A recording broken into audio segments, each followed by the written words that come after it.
Hello everyone, আশা করি আপনারা সবাই খুব ভালো আছেন, সুস্থ আছেন। আমার ব্লগে আপনাদের সবাইকে স্বাগত।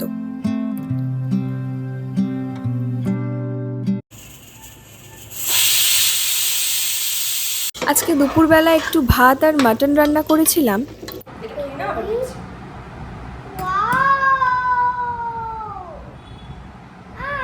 খাওয়া দাওয়া করে আমরা বেরিয়ে পড়লাম। যাচ্ছি ছাতাম জেটি। ওখান থেকে যাব মাউন্ট মণিপুর ন্যাশনাল পার্ক।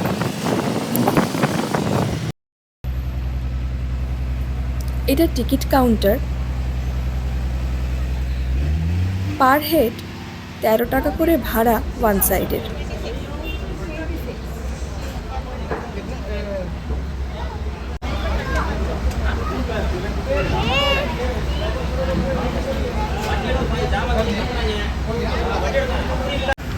এই ফেরিটা করেই যাব।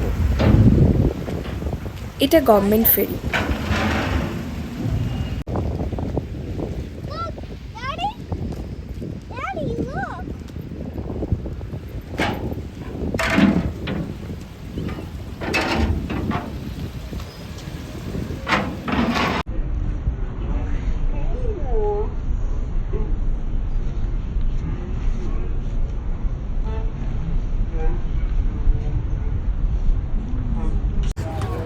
এখানে দাঁড়ানো যায়, আবার উপরেও ওঠা যায়।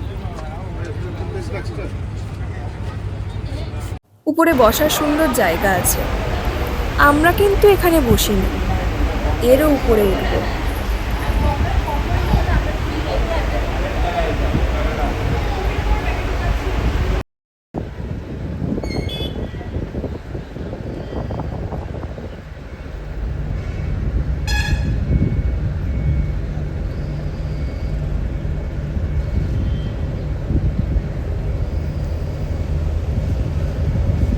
আমাদেরকে বসার জন্য দুটো চেয়ারও দিয়েছেন।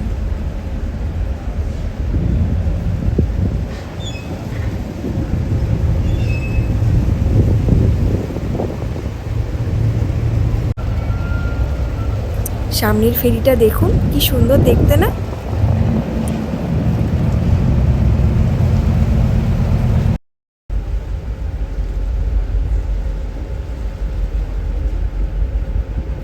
ওই যে আইল্যান্ডটা দেখছেন, ওটার নাম বাম্বু ফ্ল্যাট। ওখানেই আজকে আমরা যাব।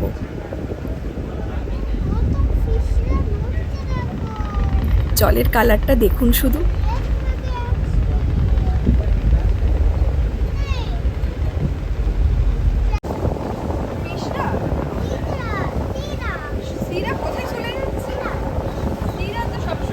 এই যে ফেরি ছেড়ে দিল। এবার ব্যাম্বু ফ্ল্যাটের দিকে এগোচ্ছি। মিনিট ২০ মতন লাগবে।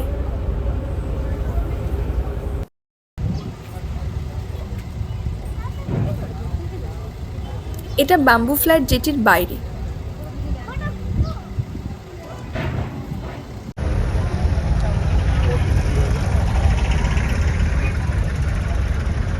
আমাদের গাড়ি দাঁড়িয়ে রয়েছে। এবার যাব মাউন্ট মণিপুর। এটার আগের নাম কিন্তু মাউন্ট মণিপুর ছিল না, এর আগের নাম ছিল মাউন্ট হ্যারিয়েট। সেই নামেই বেশি পরিচিত।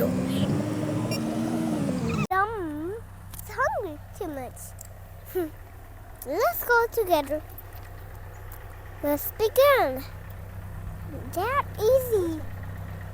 Kitty chaliye tu, kitty chaliye tu, kitty chaliye. এই যে জায়গাটা দেখছেন, এটা কিন্তু একটা খুব ফেমাস জায়গা। আপনারা সবাই এই জায়গাটা দেখেছেন। কোথায় বলুন তো?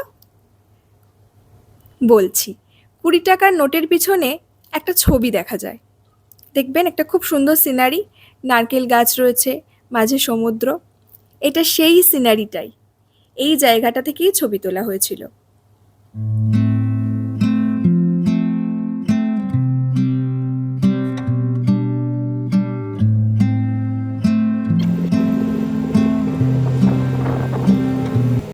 Just looking like wow.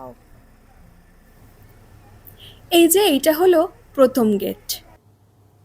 এটা যেহেতু একটি ন্যাশনাল পার্ক, তাই ঢোকার আগে আপনাদেরকে অবশ্যই এই চেকপোস্টে নাম নথিভুক্ত করতেই হবে। তারপর আবার এগিয়ে গেলাম। খুব বেশি হলে ওই 10 মিনিট মতন লাগবে। এটা পার্কের ভিতর।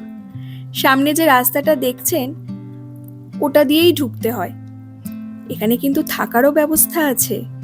এত সুন্দর জায়গাটা, সেটা বলছি পরে, দাঁড়ান।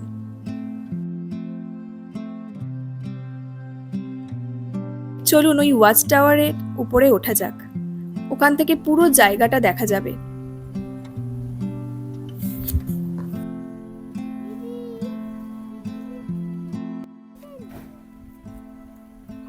নিজেই উঠবে, ওঠো।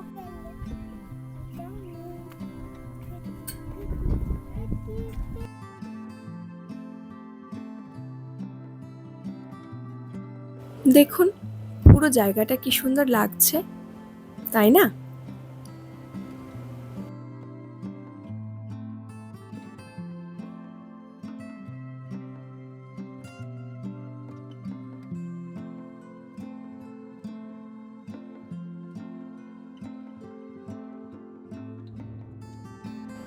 এবার নামা যাক।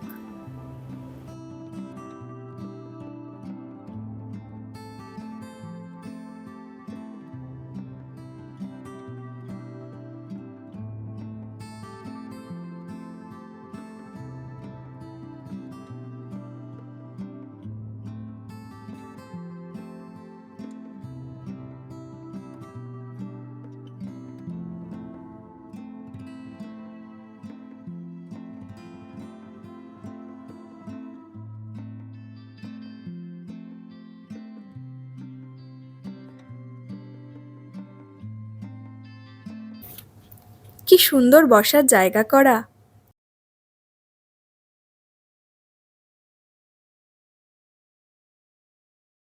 এই রাস্তাটা ধরে এগিয়ে গেলে পার্কের শেষে ভিউ পয়েন্টও আছে। পাশে দোলনা আর বসার জায়গাও রয়েছে।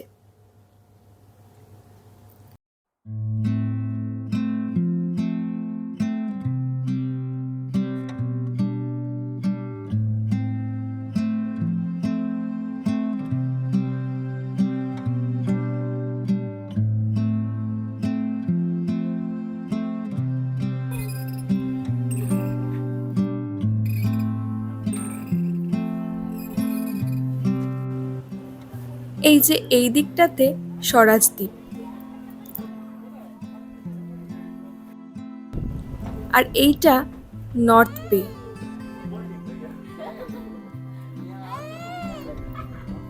আর এইটা হলো রস আইল্যান্ড। আমাদের দুর্ভাগ্য যে মেঘ ঢাকা থাকায় ভালো করে দেখতেই পেলাম না।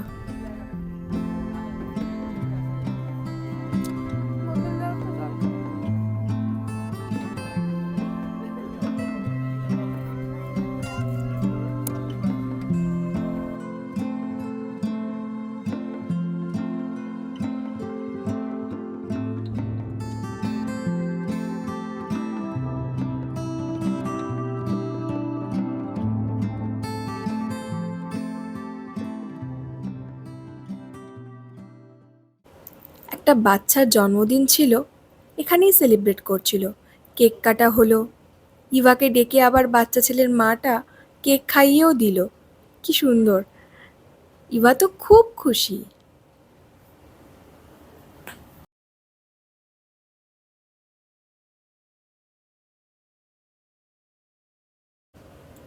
এই যে রাস্তাটা দেখছেন, এটা কালাপাথর যাওয়ার। 2.5 কিলোমিটার ট্রেকিং রাস্তা, তবে প্রচুর জোঁক থাকে। আমরা আর যাওয়ার সাহস দেখালাম না। এইটা হলো নিকোবরি হাট। আন্দামানের নিচেই নিকোবর গ্রুপ অফ আইল্যান্ড। সেখানে এই রকম ঘর ছিল আগে। চলুন ভিতরটা কেমন দেখি।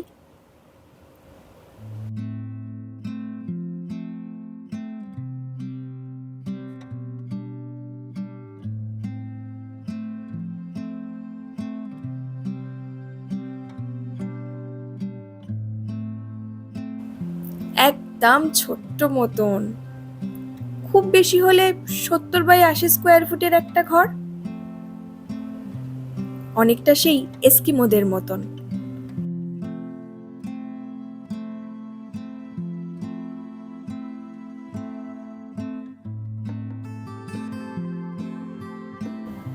বিভিন্ন প্রজাতির আন্দামানি পাখির বিবরণ দেওয়া রয়েছে এখানে। এই বটগাছটার নিচেও বসার জায়গা আছে।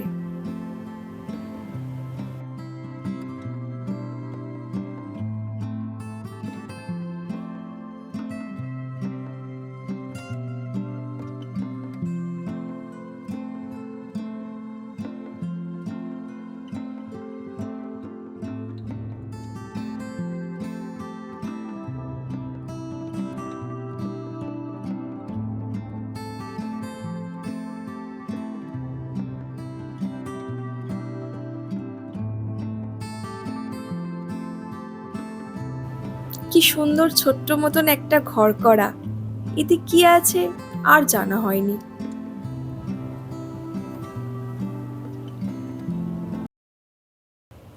এই যে ঘরটা দেখছেন, এখানে থাকা যায়। তার জন্য আপনাকে ছাতাম ফরেস্ট অফিস থেকে দরখাস্ত করে রাখতে হবে। আর আগে যে তাঁবুর ঘরগুলো দেখেছেন, ওগুলোতেও থাকা যায়। ভাড়া প্রতি রাত্রি পিছু 1000 টাকার মতন। এবার বাড়ি ফেরা যাক। আসার সময় তো আমাদের গাড়ি একদম ভিতরে ছেড়ে দিয়েছিল, ফেরার সময় কিছুটা হেঁটেই ফিরতে হবে। রাস্তার পাশে বিভিন্ন আন্দামানি পাখি ও সরীসৃপের তথ্যচিত্র দেখতে পাবেন।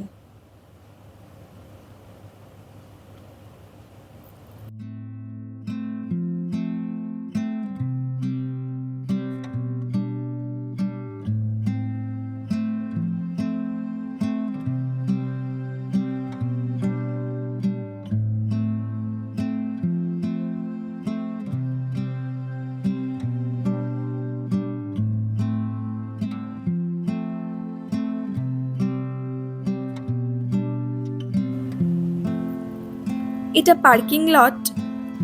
যে গাড়িগুলো করে আমরা এখানে আসি সেগুলো এখানেই থাকে।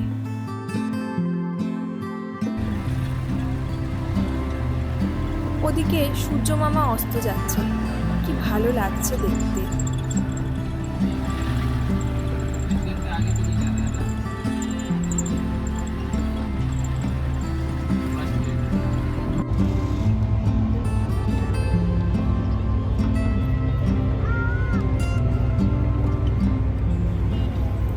তাহলে আজকের মতন ভিডিওটা এখানেই শেষ করলাম।